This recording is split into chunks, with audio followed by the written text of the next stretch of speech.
Jemi aq të fortë sa jemi të bashkuar, jemi aq të dobët sa jemi të ndarë. Ishte dimri më i ftohtë ndonjëherë.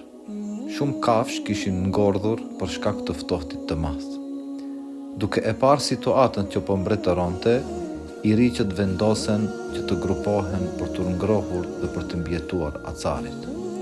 Në këtë mënyrë, ata mbulonin dhe mbronin njëri tjetrin, por gjembat e çdo njërit e plagosnin shokun e tyre më të afërt. Pas pak kohe, ata vendosen të largohen nga njëri tjetri dhe filluan të ngordhin, të vetëm, të ngrirë. Kështu, ngelen mes dy zgjedhjeve, të pranonin gjembat e shokëve të tyre apo të zhduken nga faqja e dhëut. Me mençuri, vendosen që të kthehen dhe të bashkohen përsëri.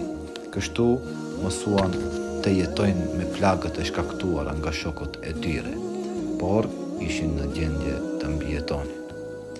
Marrëdhënia më e mirë nuk është të qëndruarit me njerëz të përsosur, por kur secili individ mëson të jetojë me tmetat e të tjerëve dhe t'i admiroj cilësitë e mira të personit tjetër.